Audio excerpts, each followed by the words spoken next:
All right, Roto Grinders, here we are. It's Saturday. I got a feeling I got a secret team, maybe two teams, a couple good outfielders that nobody is going to be on today. It's my secret weapon. But I just want to say hello and good morning to you out in Chatland. And I'm joined today by Louiescards. Andrew. Andrew, it's been a little while since we've been together. Catch us up. What are the apps? Not much. I'm kind of in the same boat as STL. I'm trying to sell my house too. So taking a step back, I didn't, it's kind of ironic that he posts that. I'm kind of in the same exact boat right now. My volume's dropped a lot. I never was a high volume player like him, but looking forward to today. I've done a lot of research, so I'm going to, put the money in play and see how it shakes out. Yeah, it was a bit of an interesting night last night. I won 4 tickets into the 109 GPP over there on Fantasy Feud, and I only cashed one. In my foolishness, I did not go heavy enough in the Rockies Brewers game. Now I had Dickerson on most teams. I didn't have Segura on any. Not really many people had him. But it was a tough night. Although I did the podcast all week, so I felt like I was really ensconced in the data and the information and the analytics.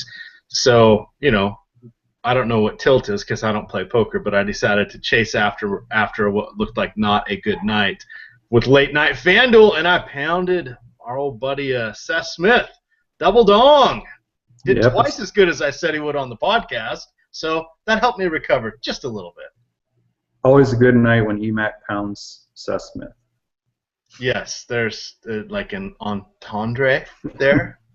A double entendre, double dong. Okay, enough of that. All right. Where are your hands? Between two pillows. Those aren't pillows! All right, Planes, Trains, and Automobiles. Awesome movie. I love it. I've got my little Uncle Buck hat on, my John Candy. So you're moving. What is everybody in the St. Louis viewing area moving? Everybody's just trading houses? Is that how it works?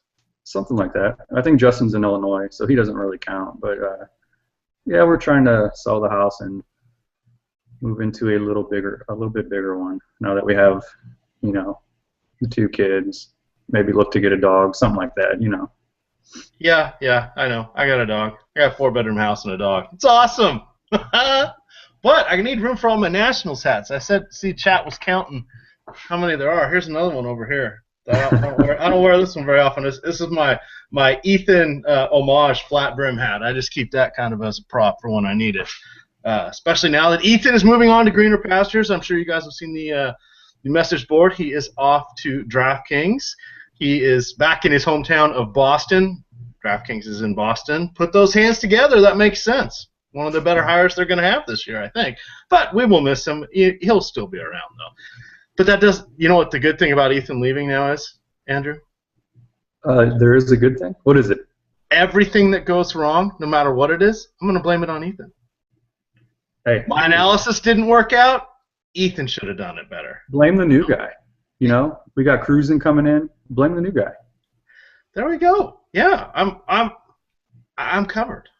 I'm blame free. Although I myself left my job on Friday, no longer with Time Warner Cable. Was going to lose my job in the Comcast merger, so I'm off to a new company on Monday.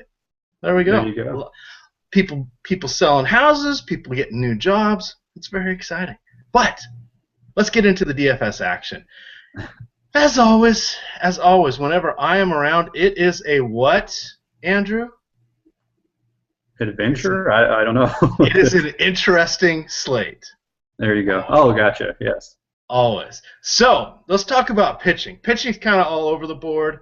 I had my nice little analogy in my write-ups today. I said it was kind of like Nuke Lelouch. It's kind of all over the place. No, I mean, I want to hear what your thoughts are on Wainwright since you're a Cards fan. I would have just pounded him heavy if he wasn't coming off that elbow issue. I'm not going to take him at all today. I'm actually going with Cole Hamels, surprisingly, who I think is probably the best pitcher in the morning. It's interesting. The majority of my recommendations at pitcher are not necessarily heavy win favorites. So I'm looking a lot for strikeouts. I think most of them are reasonably priced, and I'm going on bats today, especially in my cash games. So we'll see how that plays out. But give us a little read on Wainwright, and then lead in with your pitchers. Yeah, so I'm with you on the bats today. I'm not all over a lot of the pitchers. As far as Wainwright goes, pitched. He's been pitching through this apparently a little bit even before they took him out or skipped his day last week. Um, I personally think he's in play. He's the type of guy that isn't going to hurt himself. If he needed to go to the DL, he would. I think they got together. They basically decided best option was to skip a start and get it rested up all the way. I like both pitchers in this game. Both teams, struggle to hit the ball. Cardinals lately, at least, have been struggling to hit the ball. Hamels looked good last time out. The Phillies' offense has looked okay, I guess, in this series. I think even when they got to Miller, it was a little bit lucky. That Howard home run was kind of trash. It it hit that little corner on left field that jets out another 5 feet. It looked like a fly ball out to me. That's 2 runs right there. You take those 2 runs away, which on most nights that doesn't go out. You're looking at a series with just not a lot of scoring going on. So the pitching looks good to me on both sides. Outside of that game, I like Weaver. They're a strong favorite. With the over/under is at 8.5, so it's not a perfect setup, but the Angels are -200, so you've got that in your favor. If you're going to go outside of those 3 guys, this is where it gets a little interesting for me. You got guys like Tehran or Chavez, or even Ross and Beckett, both in that game at a 6.5 over/under. I really don't know where I'm going to go on the cheap side. To be honest, I haven't set anything in stone, but it depends on the site, basically. I really like Weaver on Draft Street. His price is too low, in my opinion, for today. I really like Wainwright Hamels, so I'm going to go those 3 heavy on one, FanDuel one-pitcher site. I'm going to dabble in Tehran and Chavez with maybe some Ross on a GPP or 2. All right, interesting. It's funny that you're all over Weaver. Yeah, I've crossed him off my list. I don't know why. I did notice the -200 win percentage. I got a bad feeling on him today, which not the best analysis, but that's how I'm playing that one. And I found some other options that I was okay with. Like you, Cole Hamels is pretty high on my list. The Cardinals have definitely struggled against lefties this year, batting .232 against them, and are shockingly 18th in Major League Baseball, scoring just 4 runs a game at home. That's makes for some tough viewing there, huh, Andrew? Yeah, I went to the game the other day, the day game. I took the day off and watched them play against Bartolo. And it's just so depressing to see Bartolo Colon hit a freaking double down the line and then score. And we scored 1 run, and it was a leadoff home run by Carpenter. It's just rough. Or actually, did we score late? We might have scored late, but it didn't matter. I mean, it was over. I expected somebody to come running in from the bullpen with a defibrillator after he hit that double, and then shortly thereafter they drove him home. I was just hoping he'd stand on second base and do one of these, or like those little signs they do to each other, after they get a good hit. That would have been perfect. But anyway, I agree. I think Chavez okay for the GPPs. The Boston is not doing very well against righties right now, and they're only scoring 3.8 runs per game on the road. They got a 3.05 WOBA against righties, so I don't mind that one. Jake Odorizzi kind of depends on the site. He's got some interesting K potential, but I liked him, but then I didn't really pull the trigger on him. We'll see if I make any other lineups after the show here. May get him in a few places. My early slate pitcher that I've got heavy. I've got on about 70% of my lineups right now, and is one of my main FanDuel plays. Jason Vargas. You didn't mention him. I'm not going to talk about Weaver. So this just also shows to me that there's a lot of pitching choices out there today, which is going to create not much overlap. but everybody's going to be on the Rockies' bats. So it's going to be the pitchers deciding everything today. But as far as Vargas, he has a -175 win odds, so I'm good with that. He's going against the Mariners, his former team. They're 285 WOBA against lefties, which is horrible. It's 28th in Major League Baseball. Vargas has already shut out the Mariners once this season, a 7-inning, 3-hit performance. He's been an incredibly streaky pitcher, but in his last 8 starts, he has only had 2 outings where he's given up more than 2 runs, 3 in one and 6 in the other. So apparently I'm rolling the dice against my M's today. Curious on your thoughts on that. And then I agree that I've got a lot of Josh Beckett in the night slate. And then I'm good with Julio Teheran and Doug Fister. Again, those 3 pitchers are all pretty much in pick'em situations. I don't know that the wins are going to be there for them, but I think some good outings are going to be there. All 3 of them have pretty solid K potential. Teheran's been awesome so far this year. He's got a 2.3 ERA, 204 batting average against. The only team that's really roughed him up is he gave up 3 home runs in one game to San Francisco, and then he's had 2 tougher outings against the Nats this year, but he's only given up 4 runs in those 2 games. So I don't mind rolling him out there, but that's kind of my guys. So thoughts on Vargas, just out of curiosity.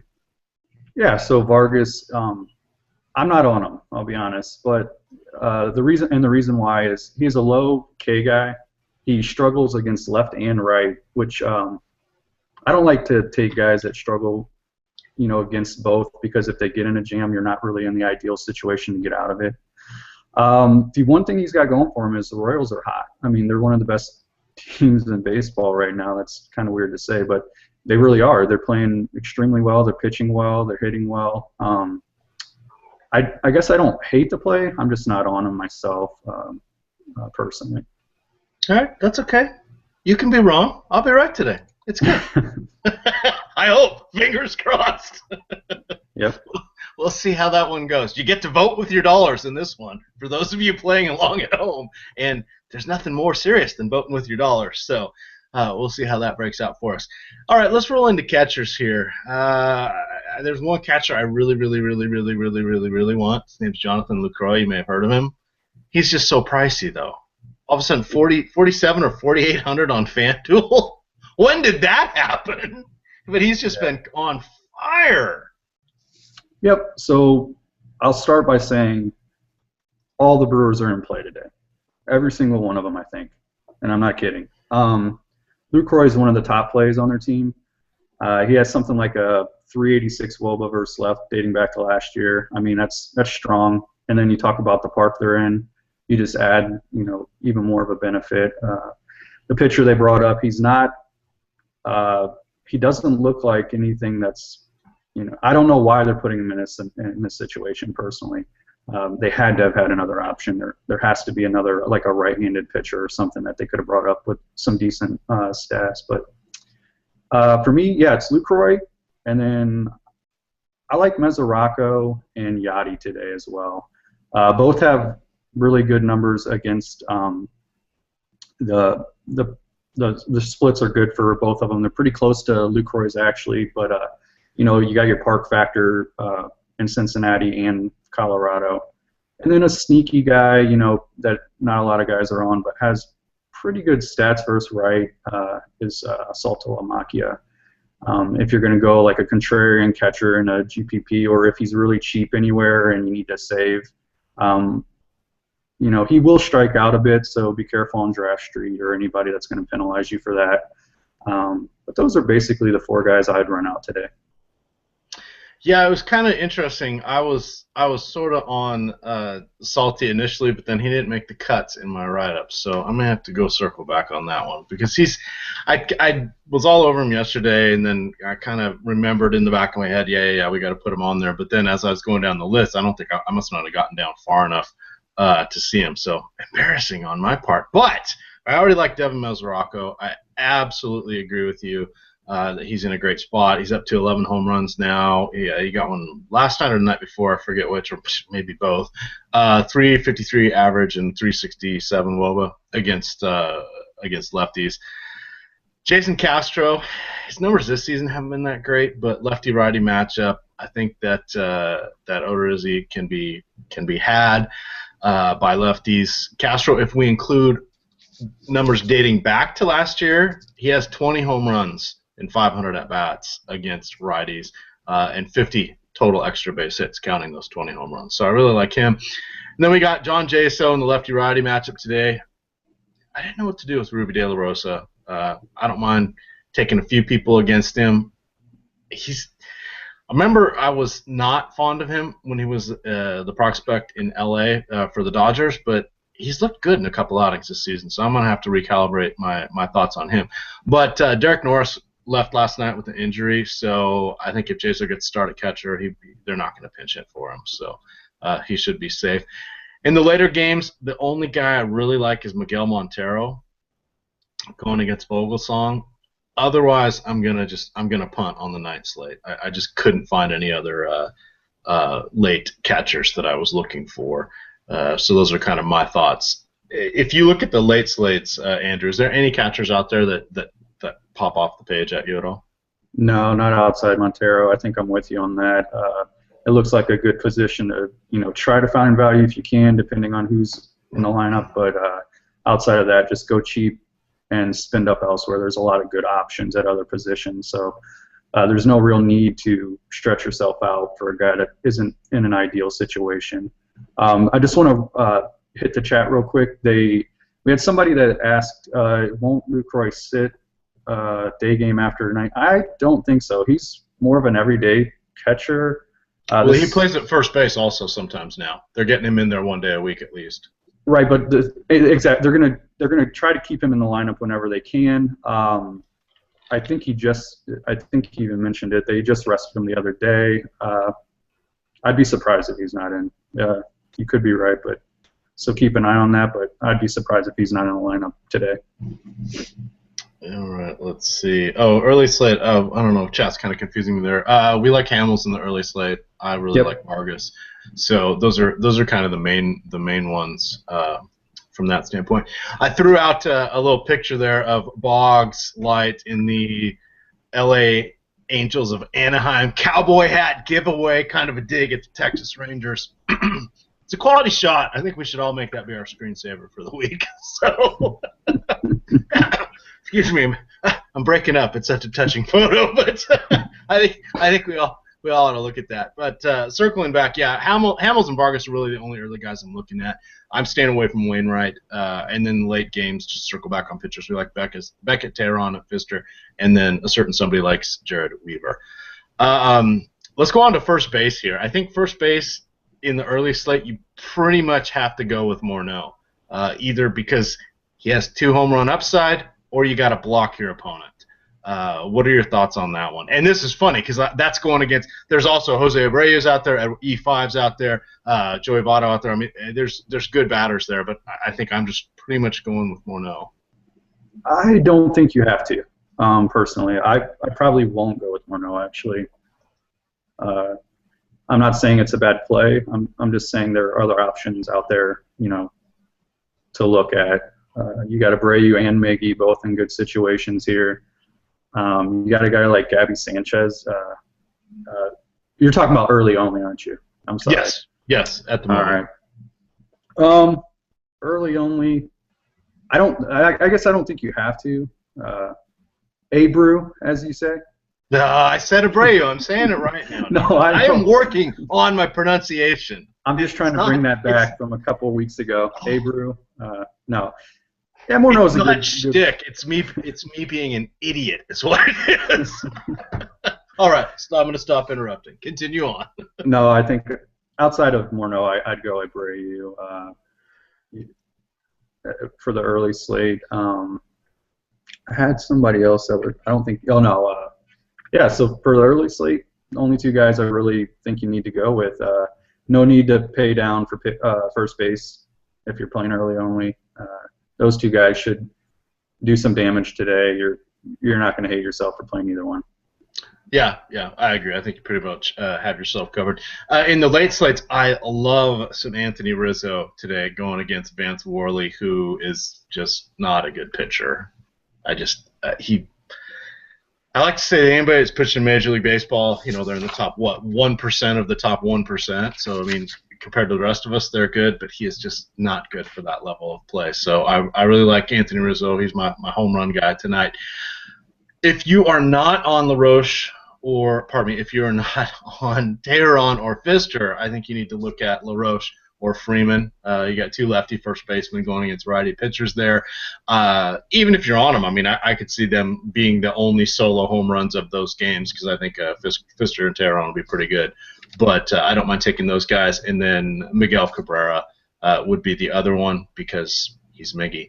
But I am mostly going with Anthony Rizzo. So darn it, he better be in the lineup or I got a lot of reworking to do. Yeah, so I like Miggy, obviously. Who doesn't? A guy that's kind of sneaky is Gabby Sanchez, facing the lefty. They normally hit him up in the lineup around the 4 or 5 area. The reason why is because he has a 427 WOBA versus left-handed pitching dating back to last year. The guy's like a really sneaky good player, but only versus left-handed pitchers. So don't hate that play. You're going to get him at a discount, and I don't consider that a punt. I consider that a value when you got a good matchup like that. Even though Wood is a decent pitcher, you still got to consider that a good matchup. And then another sneaky play would be Votto on a lefty-lefty matchup versus Happ. Don't hate that play as a contrarian, especially in a GPP. They both have a WOBA around 350. Happ gives up that. Votto has that versus left. So not a bad play there if you're looking for something that a lot of guys aren't going to be on. There you go. Yeah, I definitely agree with that. I think Votto is always in play. I've kind of got my cash game thinking cap on, and he's one of my favorites. I'm so all in on Rizzo. It's not even funny. It's going to be either a good night or a bad night for me today. I think it's one of those binary evenings. I may have to reassess what I'm doing here today, Andrew. But what the heck? It's only money, right? I think that kind of wraps it up for first base. So, Chad, if you have any first base questions, throw them on in there. We're going to cruise on over to second base. Yeah, second base it's empty. It's empty on the early slates. I am hoping for a Ricky Weeks in the lineup, or I'm going to go with Brandon Phillips, who I have been on the last couple weekends, and he has treated me very well. He was scuffling at the beginning of the year, but they keep running Phillips out there batting third or fourth, and he's starting to produce now. And I like it. A lot of people are going to be off him. I think first base in the early slates where I'm going to try to save some money. So again, I'll check the lineups, but I'm hoping that Weeks is in there. He's going to be my top guy. On the later slates, there's nothing really thrilling out there at second base. Maybe Ian Kinsler. Trevor Bauer's got some pretty hefty reverse splits. He gives up almost 290 batting average to righties. I don't mind Howie Kendrick. His price has kind of jumped back up on FanDuel, where it was last weekend. He was at 2,500. He's at 32 now. But I still think he's decent at that price. He's going against Nick Martinez. I think that is going to be a high-scoring game for the Rangers. So I'm really only looking at 4 guys today, which feels weird considering I don't know. Now that I'm saying it out loud, I can't believe I'm putting my fortunes on Ricky Weeks today. Oh, so help me out here. Help me diversify. Is there anyone else that you're interested in at second base? Oh man, second base. Pin my fortunes on Ricky Weeks. Yeah, second base is rough today. I think this is where you're gonna spend down, or don't reach or spend up on any of the guys. As I say that, I don't mind Cano in a lefty versus Vargas. He's the one guy. Kind of mentioned it to you before when you said something about Vargas before the show, but he's got a 340 WOBA versus left. His power is kind of sapped this year, so I don't know that you expect like a Cano 2-home run game or anything like that. But at the same time, he's pretty good, or a decent enough matchup to play him, I guess. Outside of him, I think you got to hope Weeks is in the lineup because he's going to be really cheap. He's got the potential to go yard. multiple times even. I mean, he's not a great player. He ended up being, when he first came in the league, I thought he was going to be a great second baseman. I thought he might be the next great second baseman. He just turned out to be a complete dud, to the point where we all get to play Scooter on days where they play a right-handed pitcher, which is great. Outside of Cano, let's see, Zobrist or Kipnis. I don't mind those plays. And then kind of a sneakier play for me is Aaron Hill if he's priced down where you play. I don't mind that play either. So second base isn't the glory position today, I guess, as you would say. They're not going to win you all the monies. Yeah, it's just it's funny, and who knows? Sometime in the next 3 days, there's probably going to be all sorts of second base matchups. Everything just seems to ebb and flow. And today it is second base's turn to be left out. But that's okay. As long as there's some cheapies out there for us, we can go with that. You want to go with shortstops, or you want to go to the hot corner next? I normally go shortstop, but I don't. Either way. Well, you are the guest, so we will do shortstop. It is. I can think of one player in the early slates, Troy Tulowitzki. I'm wearing my hat. I got this hat a couple weeks ago when I was out at Coors Field, hanging out there with Peter CSU Rams. And how'd they do that night? That was 3-1. But the one run, or maybe it was 3-2. Troy Tulowitzki home run. So I have an official hat from a game where Tulo got the home run. So I'm wearing that today because I'm going all the Tulo. I'm with you. He's the number one option for sure. Who you got outside of that? You're going all Tulo? You're gonna Peter Jennings us? You're gonna move the Tulo counter up at the top? That's okay. You see, now shortstop, I've only got 4 players, but I'm way more confident in these 4 players than I am in my second baseman. So in the early slate, if I'm going to punt, which hasn't really happened on many of my lineups, it's going to be J.J. Hardy. I don't even care if he hits a home run anymore. By the way, though, for those of you following along, Warren actually picked tomorrow, June 22nd, to be the first home run, and Warren's not going to be on the show because he's off at a family wedding. So we shall see. He may have to make a guest appearance from the reception if Hardy gets a home run. So we'll see about that. But if Hardy gets on base a couple times, if he scores a run, if he gets a couple hits, he's returning value because he is just so darn cheap. In the evening slates, you've got 2 very good options. You've got Jordy Mercer going against a lefty, and this is like the 4th lefty starter that Pittsburgh has faced in their first 80 games this season. All numbers approximate, but they just have not been getting lefties. So Jordy Mercer better be in the lineup. He got a home run in his last matchup against a lefty starter, but the one before that, in their infinite wisdom, they sat him. So who knows? And then Starlin Castro got another home run last night. He's got 4 in June. He's got 3 in his last 8 games, going against Vance Worley, who I mentioned I am not a fan of. Yes, it is a righty-righty matchup. However, all 11 home runs of Castro's against right-handed pitching. So those are the 4 guys I like, and I'm actually confident on all 4 of them. I have no problem with that, with putting them in any of them, either GPPs or cash games. I'm good on that. Who do you like out there? So we're pretty much on the same page. I have Tulo, Mercer, Castro, and then I actually have Johnny Peralta if you're going to fade Hamels today. He's 382 WOBA against left dating back to last year. He's one of the only guys on the Cardinals hitting the ball over the fence. Don't hate that play. He's super cheap in most spots, and you're going to get him at a low ownership. So that's a sneaky play. I'm not saying go run him out there in all your cash games. I think Tulo, obvious cash play. Mercer, as you said, I don't think they sit him here. The Pirates are actually a really, really tough team versus left. If they got to face left-handed pitching more often, the record would be a lot better. Castro, the guy is on fire. He's hitting, like you said, he's got 11 home runs. He hits them against righties. He's not, one of those guys that's really going to hurt you either side if they bring in a lefty, righty, or whatever he's facing right now. He's hitting well, so I don't mind him at all. All of those guys are in good spots. Who's your 4th guy? Who did we have different? Starlin Castro? No, I had Hardy. That's who it was. I don't hate that play either. I don't know that we're necessarily talking about enough of the Orioles. Their lineup, I don't know if that was you that tweeted it out or somebody else earlier. They do look kind of stackable against Nuno. He is a guy that will give up a home run or 2 or 8. And you know, so even though we're not mentioning the Orioles, I just want to put that out there.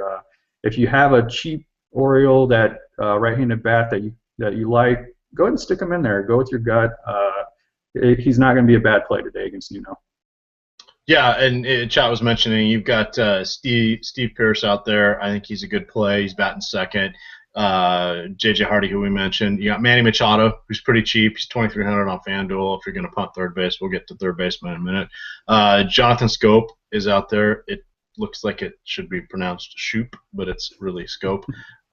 He's batting eighth, but cheap. So if you're looking for another punt guy at second base, if by some chance Ricky Weeks is not in the lineup. You know, we're talking a lot about Ricky today, so let's throw out one more story about him. Did you know when the Orioles, now I get Orioles on my brain, when the Brewers had those injuries when Braun was on the DL and Aramis was kind of dinged up and Chris Davis with the K was kind of dinged up, they asked Weeks, they said, hey, you want to learn to play a little outfield, we could really use your bat. And this is when they were just kind of benching him, and they were talking about he was potentially going to the minors, and it's just his giant contract and all that. And you know what his answer was? Nah, I'm good. I'm a second baseman. I'm okay. I don't need it. It's like, really? Really? You'd rather not play than learn another position just so you could get out there a couple more days a week. Oh, that's horrible. Insane. That's horrible. Insane. But anyway, I found that to be an amusing story. So, yes, cheap Orioles. Cheap Orioles. See what I did there? Cheap birds, Orioles. I didn't even know I was going to do that one. All right, okay. These are always fun when we have shows together. Yeah, got to rein me back in. Okay, if there are no more second basemen, let's move on to the hot corner. Who do you like? I'm going to start with Ramirez. Like I said earlier, I like all the Brewers right-handed bats. I like all their bats that will be in the lineup pretty much.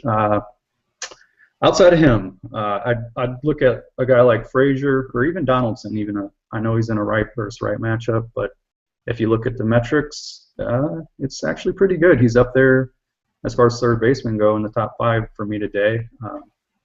His price is a little bit up on some spots. Anywhere where it's not crazy, I don't mind that play because I don't know that he will be as high owned as he normally is. And then I'm trying to give you like a sneaky play for every position, and today for third base it's Connor Gillespie. The guy is actually, he's just raking versus right-handed pitching, and it's weird because his OPS is up near 900 and he has 0 home runs, but he's got like 16 or 17 doubles, I think it is. I don't know the exact number, but he's in a good spot. He's been batting, third in the lineup, which doesn't hurt either. So he's got a little bit of protection from whoever's right behind him, probably Abreu. That's who I got. Who do you like? Oh, let's see and call up my little list here. Sorry, I was trying to find if there was a rapid fire max or a draft or a Star Street pick 5. There are neither. So if Onges, if you're in the chat, man, hook us up. Get us one of those pick 5s. They're fun to do. Looking at my third baseman, I like Ramirez. He's going to be on the majority of my teams this morning. I'm not really going to get cute with anything. I don't mind Evan Longoria. He's back. He's my new guy this year. Again, I don't know if you knew, but Prince Fielder and I we're definitely on a break. So Evan Longoria is it. Yes, same-handed matchup. However, Jake Buchanan, Major League debut coming up. I think he's coming up from Double-A, if I'm remembering correctly. But I don't mind that.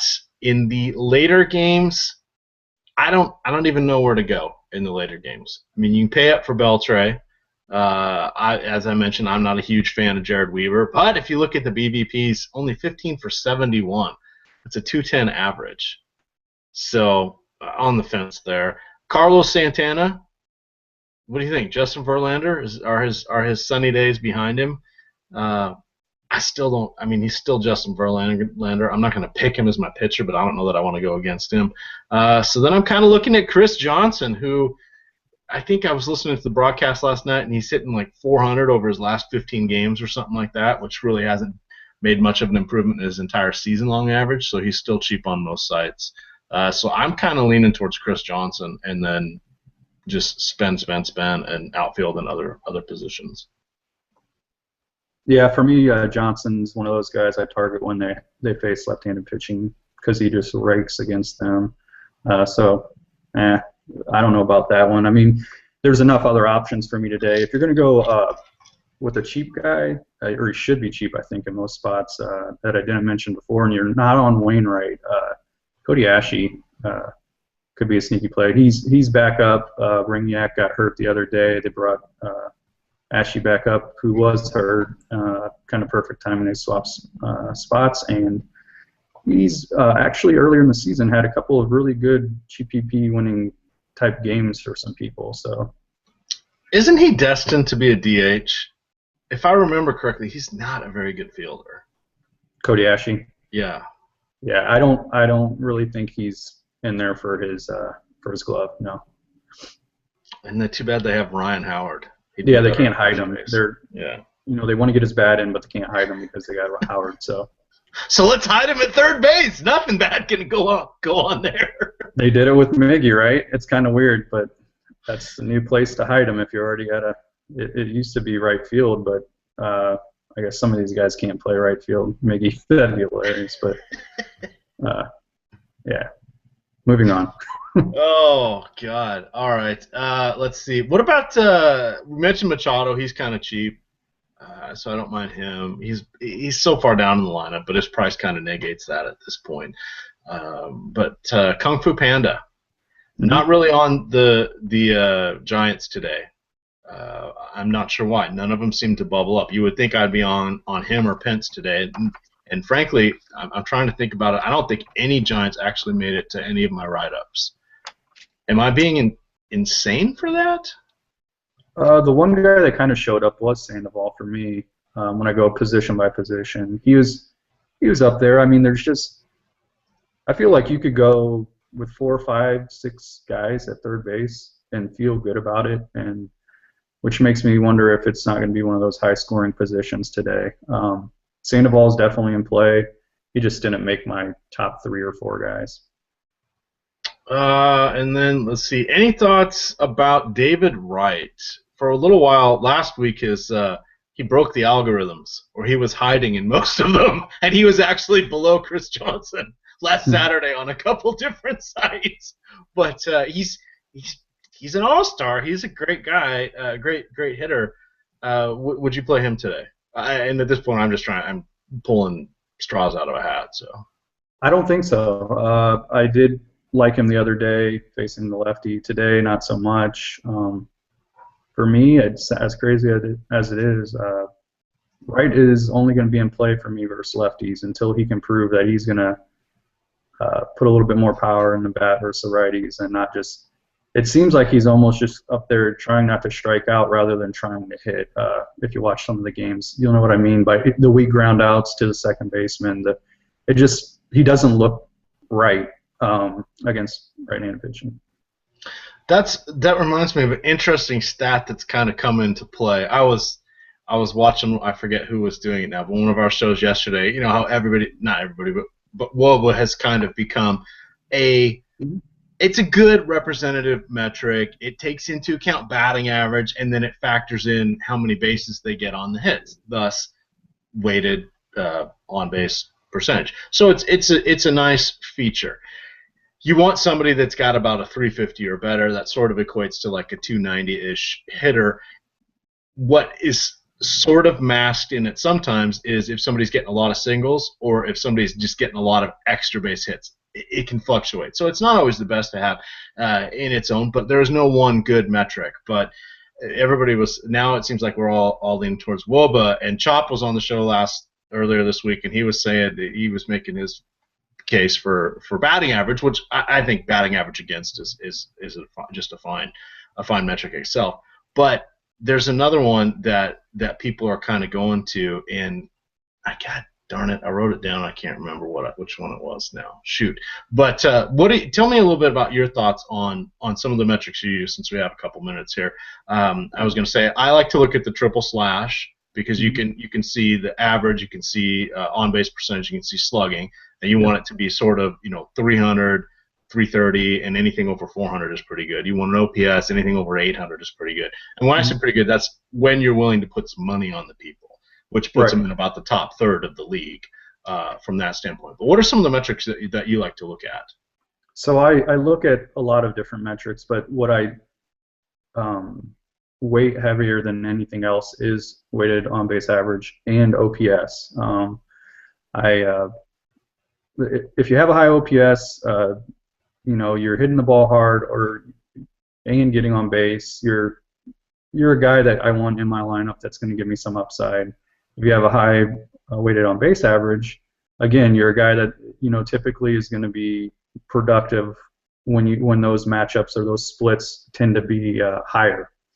So you pair those together, you do, or however you want to do it. But for me, those two are my key, and then I look at everything else. If there are, I do factor in a couple other things, like I'll even take an average. I know a lot of guys don't do that. I do. There's a couple other. I look at K percentage for when I'm by player, not by the team stats, because those can be tricky when you say the Marlins strike out against righties, on the year, but the lineup they have today may not be a lineup that strikes out a lot against a righty or whatever. I'm just using an example. So that gets more on the pitching side, but for me, mainly weighted on base average and OPS. You're going to factor in you should factor in more than just two things, but I weigh those heavier in my spreadsheet than the others. Yeah, and I remember I was going with that. It was the BVP where I'd use the example that Adrian Beltre is like 15 for 71 against Weaver. Well, they faced each other a lot because Beltre spent 5 years with the Mariners, so he was playing Weaver, 3 or 4 times a year, so he's getting a lot of those at-bats against him then. When he was a different player, he is a better player now. Yeah. Weaver is a lesser player. So even though the numbers favor Weaver, it's over such a long time frame that circumstances have changed. So looking at BVP, I think it's fun. I don't have any problem with it at all. And I do look at it because I like to see when things pop. But it's just one of many things to look at. Other thing is recency. I mean, if you've got somebody that's tearing the cover off the ball, you're like, yeah, he's locked in. I want to take him. But the numbers should say, well, perhaps he's not going to be like this every time. When's he going to go off the cliff? Or vice versa. Oh, my God, Josh Donaldson, he was 1 for his last 29. Yeah, home run and a steal last night. So what are you going to do? I don't know. Yeah, so MLB has a good, pretty cool page. I think it's called MLB. It's MLB.com, hot and cold hitters or something like that. Search that. It goes by position, gives them like a temperature rating based on the last, I believe it's 7 games or 7 days, one or the other. That's kind of cool for that. Roto-Grinders, we have our own hot streak hitters, I believe it's called. That's a great tool out there. Back to the BVP. This was brought up. Stevie and I were in chat one day, not Roto-Grinders chat, G-chat, and he was like, Adam Dunn versus Kershaw or whatever, That's great, guys. He has great stats against Kershaw, but majority of those at-bats took place before 2010. If you're not taking those stats into account, that's fine if you take into account career stats and weigh them heavily. Great. Then be all about that. But if you're a guy that takes only like a year or two of stats, like for me, I take this season and last season at this point, and that's good enough for me. That's normally a good enough sample. If it's not, I kind of dive back a little bit or look into the minor leagues or whatever. If you're not looking at those stats for everyday use, then don't look at BVP in that way either. That's my opinion, at least, of the whole thing. I don't look at BVP very often. Sometimes it's too much or too hard to ignore, but oftentimes what I found is the metrics prove out that these guys are just in a good matchup, and they're going to hit good against these guys more often than not, even good pitchers. So Adam Dunn used to crush left-handed pitching, or every pitching when he was playing with the Nationals. He hit a lot of home runs back then with the Reds and the Nationals. So that was a long time ago, guys. Great. He had good numbers against Kershaw at the time. What did he do? I just BVP is a metric where you're dealing in such a small sample size most of the time. It's just not something I look at, and I look at it. I won't say I won't, but I will never weigh it heavy enough to where it influences me to be all in on a guy If you look at another good page to go to Fangraphs and look at they have a breakdown by each metric and how many at-bats or how many whatever would it equate to levelizing that particular stat. If you're not meeting that or even close to that, well then guess what, guys? The variance is so high. You're using stats that really don't really matter. I mean, I hate to say it like that, but and I know I'm going to get blasted by the BBPers. That's fine. Oftentimes they're in good metrics scenarios. So yeah, move on to outfield. Yep. But my last thought is I don't ever look at all encompassing stats anymore outside of for pitchers. But even then, I always want to see how they're doing against righties or lefties. I always want to know the splits. It's funny. Even when I see the lists of Major League Baseball, you're like, oh, Robinson Cano's up there in average. I'm like, yeah, but it's empty. He's not getting home runs, or he's not getting this, or he's not getting. It's kind of funny the different lens that we look at things with. So one guy I wanted to circle back on. I'm seeing him here. Joe Mauer batting third, lefty-righty matchup against Rienzo today. 2,300 on FanDuel. There is an alternative to Morneau. 5,400 on Draft Street, I don't mind as much. 65 on Star Street, 60 on Fantasy Feud. So he's really jumping out on FanDuel still. I don't know. Their algorithm, I wonder if it's somehow not taking into account his catching stats from previously or some weird thing like that. But he has just been down there for a while, so he's a good guy to throw out there. But let's go on to outfield. Top outfielder of the day, probably somebody in the Colorado game. We'll get to them in a second. But what about Andrew McCutchen? He gets his lefty. Yep. So the stats are crazy. He's got a 478 WOBA. In case you didn't know, that's really, really good. And that's spanning back 168 plate appearances. So, I mean, we're not talking about just a couple at-bats here. His OPS is 1.124 versus left dating back to last year. Wood's not a bad pitcher. He really isn't. But these Pirates hitters are really good against lefties. I mean, that's just the way it is. There's a good chance they put up some runs today. All right, I'm just answering your question. And yeah, and I got something. I write the EP for Draft Day, and I typed this out the other day because the Brewers are facing a left-handed pitcher. Of the outfielders, you got, who would you think has the highest weighted on-base average and OPS between the three? Between which three?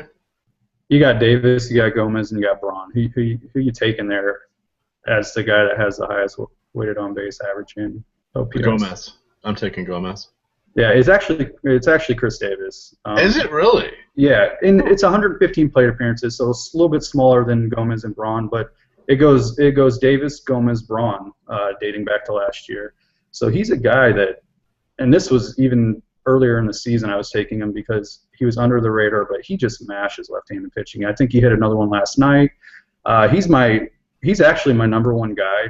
The metrics are pretty close to McCutchen, and I like the ballpark for Davis. You can't go wrong with either one. Like you said, load up on the outfield in that Colorado game, and you'll be okay. Yeah, I mean between those three and Dickerson and Blackman, you're set. You're going to be saving at second base. Go for those guys. The pitching's not overly pricey this today. Go for those guys. I think in the early games, I'm almost going to have all three of my outfielders are going to be coming from those five guys, which, I somewhat faded Milwaukee last night, much to my detriment, but I kicked myself as soon as the game's locked. I was just like, dummy, what were you thinking? And that was before the fireworks really happened. So even though I had Dickerson everywhere and I had a lot of Tulo and Morneau, I didn't get enough Brewers. And Brewers are a good hitting team. So I think that's gonna be where I'm going. Sorry, I'm trying to call up my list here to see who else I like. How about Josh Hamilton? What do you think about him? Absolutely Hamilton. I like Cole Calhoun and Mike Trout. Mike Trout is so bleeping expensive though. I think I'm gonna go McCutchen. I don't know that. I mean, Trout's like $6K on FanDuel. He has to get a home run and a steal to break even for you. But I like anybody Hamilton can do better. it. I like Hamilton better than Trout today, as weird as that sounds. I mean, Martinez really struggles versus lefties. They're really bad. it's a smallish sample size and only 28 innings pitched, but if you're giving up a WOBA over 400 after 28 innings pitched versus left, chances are you're not going to get down in the 200s, you know, over a 100 innings pitched span. You're still going to be pretty bad. So I like him a lot today, and any lefty in the Angels lineup. Yep. Him and Cole Calhoun's going to be pretty much a staple of mine. In the earlier games, again, I'm totally going to focus on that Colorado game. But if you move away from that, you've got Giancarlo Stanton, who has almost a 390 WOBA against same-handed pitching this season. He's got just shy of 30 extra base hits and 222 at-bats. Jake DeGrom, outside of that 11 strikeout performance he had in his, I think it was his second start, he has just been toast. So I like Stanton. The other guys I like are Nelson Cruz and Adam Jones. I believe both of them are going to be in the lineup today. That one's already out. Looking quickly, yes, they are batting third and fourth. They have just destroyed lefties this season. Like it's not even funny. Combined, they have over a 500 WOBA, almost 30 extra base hits in like 140 at-bats. So those are the guys that you can, if you want to differentiate and go off the Colorado game, look to Cruz, Jones, and Stanton sort of as your slugfest. But I don't think you want to punt anywhere in the outfield today. I just think you're going to leave yourself wide open if you do. Which is weird. That's almost like when you say in football, oh, you got to go with your good running backs because otherwise you're going to get screwed. Yeah, today the way it's lining up in the early slate outfield, you kind of got to go big or it's not going to be a good day. Yeah, I agree. If you do want to punt or look for other guys, look at guys like where Beltran's priced down in some spots, Scherholtz, and a guy like Rasmus is a sneaky play versus right-handed pitching. So, you know, good ballpark facing Leak. I think he has a WOBA around 380 since last year. Rasmus, that is, against righties. So I don't think you have to. I agree with EMac. I think you need to pay up and just play the guys in, you know, really, really good spots. But if you're going to punt or take a value play, those three guys won't kill you. I haven't checked lineups to make sure Beltran's in or anything. But, he's in. He's batting fifth. He is? Okay, so those are three guys. Scherholtz is probably the third one on the list between the three. I'd go Beltran, Rasmus, Scherholtz if you're going to look for a value play out there. All right, I'm just seeing who else is floating around. Adam Eaton's leading off. I know Chat was talking about him briefly. Going against Kevin Correa, I don't have a problem with that at all. Nope. For that, and then it looks like the Oakland lineup is out, and yeah, I mean Cespedes would be about the only outfielder I'm looking at, but he's not cheap. What do you think about Moss today? You didn't really talk him up. You know, he's got outfield eligibility on draft day, I believe. I don't know where else. DraftKings. I know he does on DraftKings. Okay, and DraftKings too. So De La Rosa is, you know, he's had a couple of good games, but he's also looked a little bit hittable at times. I kind of put him in with DeGrom. DeGrom was pounding the fastball, and it was only a matter of time before. And it looked pretty flat even in his first couple games that I watched. It was only a matter of time before somebody gets to him. I feel kind of the same way about De La Rosa. Guys, you know, the young guys tend to lean on their fastball a little too much, and the one thing about Major League hitting is they can hit a fastball. So, hey, I don't think you can ever go wrong with a Moss in a lefty-righty matchup. Yeah, just look at old Bobby Abreu. See, he's 40 years old in the Braves. He's still got it. He's batting cleanup. He can get that fastball. Chat's got a couple other interesting questions for us. We'll talk about some more outfielders in a second. But do I have anything good in the cup? It's Mountain Dew today. I broke my football glass, so I was very sad. Or it cracked. It's too many times through the hot dishwasher and too many ice cold drinks in it. It had a big crack down the side of it. Not Is good. that an authentic baseball signing behind you? Looks like Eric signed it. Did you sign it yourself? Hang on. I'll show it to you.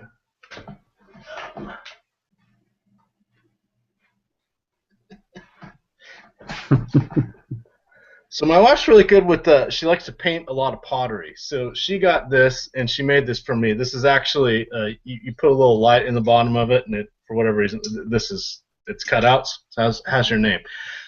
Made this for me when I won the ESPN grand prize for the baseball and got to go trip for two to the All-Star game. And then I don't think I have it out. She made me another one when I won it the next year. So I won one in rotisserie, and then the next year I won it in head-to-head. So I used to be pretty good at that season-long baseball stuff. Now I've transitioned into daily. Oh, give me a break, man. I've looked at your Uber stats on ESPN. You're still up there, man. It's crazy.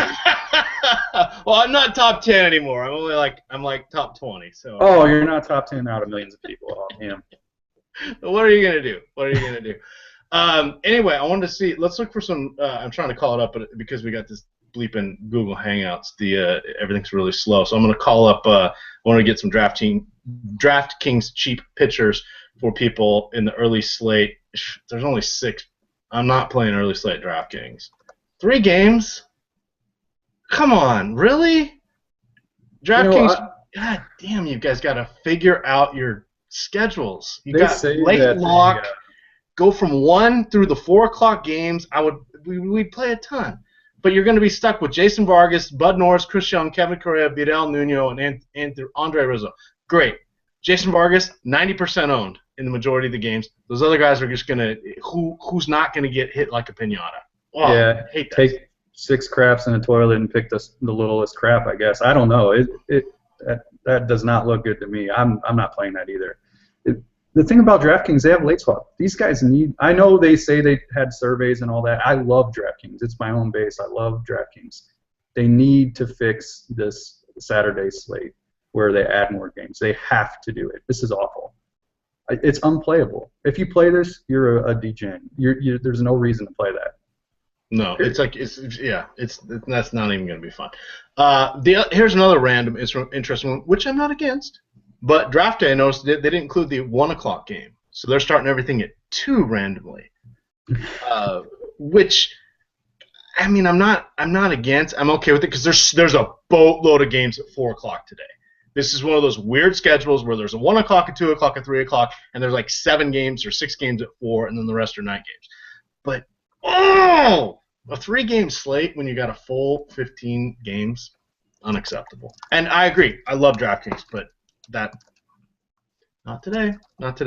Okay, nice little rant there. Let's quickly. We're running out of time here. How'd that happen? We were having fun talking about baseball. That's what happened.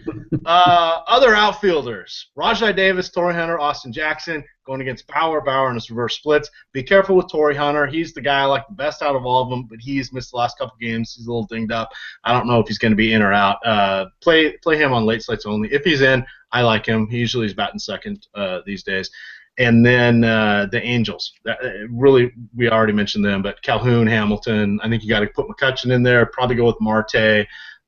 Those are mainly the outfielders I'm looking at. The slate's a little more narrow. Like in the first game, there's a lot of more plays, but you're going to really be focusing in on that Colorado game and the Baltimore game.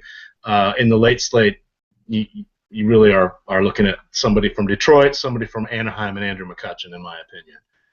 Am I missing anybody on that one? Chi-Town Killer, you got any questions in mind for the early slate?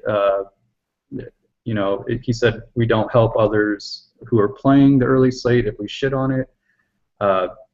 Ask a question, man. If we didn't cover enough early guys, I feel like we did cover a lot of the early guys. The pitching. Oh yeah, absolutely. I'm just saying. I was talking about pitching. Slate. Yeah, I was talking about pitching. With those options, I can't play that. Pitching is, It's a wild card. If you are a good grinder, you want there to be good pitching because you will get it in your lineup, and you can find with your analysis and your tools and your ability, you can find the bats to make it work. When there's a bunch of roll the dice pitchers, don't play it. It's not. And I hate saying plus EV, not plus EV. It's not a smart way to spend your money unless you're just goofing around, which in that case, yeah, it's fun. Go to town on some low-level GPPs. That's just that 3-game slates. Any thoughts on Viciedo? I know they've been hitting us up on that one. He said it was a joke. He does want to know what we think about Viciedo. I'll let you go first. I'm going to check where he's hitting in the lineup. He's hitting 7th. I'm off Viciedo. He used to be a great lefty killer. I'm done with him Well, personally. he's placing. They're playing Correa righty, so I'm sorry. He's got the yeah. I'm in any event. I'm off Viciedo. It was all over in the last 2 years. I'm done with him this year. yeah, I'm not on him either, to be honest. I think somebody posted his VVP is only 8 at bats. I don't take that into account. Sorry, guys. So I'm not on him either. Chi-Town. You got anybody else that you're looking at? More than happy to help you out. All right, so let's roll through just so we can help out because I promise that gets the whole reason we're here. So early slate pitchers, we really like Hamels and Vargas. That's about it. So when you look at a whole bunch of crud, I don't hate Wainwright for what it's worth, especially in the GPP. Yeah, you're on that one. I'm not. We both are okay with Chavez. We don't mind Odorizzi. Late games, I like Beckett, Teheran, Pfister. You like Weaver. I'm not on him. So you got decent pitching choices. Catchers, early, Mesoraco, Castro, Jaso, Lucroy. We think you can get your plays out of that. Late, go Montero or punt. First base, we like Morneau and Abreu. That's really all you need to know for first base. Early, late, I love me some Anthony Rizzo. I think Votto's in the late game, is he not? He is a. I don't know which slate you're looking at, but he is one of the middle or the mid. Oh, okay. Now anything after 7. 4-10. So. Oh yeah, so he's an early game guy. I like him as a sneaky left versus left pick for sure. Second base, we got Phillips and Weeks are really it in the morning. We've got Kinsler and Kendrick in the evening. And shortstop, Tulo Hardy in the morning, Castro and Mercer at night. Third base, really Ramirez is the one you want to go with. Early, late, it's just there's no good matchups. You can either pay it for Beltre, Santana, or punt. Valbuena, actually, depending on some sites, he's not cheap on FanDuel, but he's cheap on other sites. So there's tons of bats out there. Our lens was just when you have late swap and you're only going to include 3 games. When there is an boatload starting at 4 o'clock, you are insane, and it is not a good marketing or business decision. They do not flex their muscle with the late swap like they should. And I've sent them emails about it, and I know they listen and whatever, but it's frustrating to see that it's not changing. Because I was even saying, don't run out an entire GPP slate of it. We're not expecting you to have 3 things that you're going to eat overlay on. But put out a nice 200, 300 person tournament and say, hey, we're going to try this all day Saturday for you guys that just want to sit on your ass and watch baseball. We've got late swap. We're catering to you. Who wouldn't jump in a couple entries on a $10 one for that? I would. I'd probably jump in for 4 or 5. What are your thoughts on Billy Hamilton? What do you think about him? When did he become a good hitter? Somebody was asking. Figure this out all of a sudden or what? Yeah, he's still struggling versus lefties, and he's going to need to get to second base to steal. Well, he doesn't have to, but especially depending on who's catching for Toronto. He is fast. He can say, hi, I'm going to run, and then still make it. I know. I'll tell you what I've been doing recently on nights where I know Gordon and Hamilton are in the lineup against an iffy or okay pitcher. I put them both in a GPP lineup in case they do one of those 3 stolen bases each type games, which they do. And I mean, a couple hits and 3 stolen bases is better than a guy that hits a home run and 2 RBI, or so. And it's happening just as often as those guys that hit a home run. Hampton and D. Gordon never a bad play, especially in a GPP for me. Yeah, most definitely. And the funny thing is each of them would rank 14th and 17th against all the teams for stolen bases. So they are good. They are very, very fast. They are very good. That's another rant of mine is that these sites weigh stolen bases too much. But hey, that's for another day. Yeah. Oh, I hear my dog. My dog's saying it's time for me to go walk her. Time to go. That's the red zone. So I think we'll be rolling out of here today at 5:30. There will be another show. It is going to be STL Cards and I think Stevie. I'm not sure. Stevie is out at a hotel and his wireless was a little dicey. So at a minimum, you'll get me, but most likely it will be Stevie and STL this afternoon. So with that, gamers, thank you, Roto Grinders. Thank you for our unnamed sponsor. to be named sponsor. There we go. I don't think it's going to be DraftKings after today. But see, that's what you want, a rabid fan base that loves your product so much that we can't accept anything that's just not superstar status. So with that, I'm going to go have another soda. I don't think I need one, but I'm going to have two just because I don't think I need one. There you Later. go.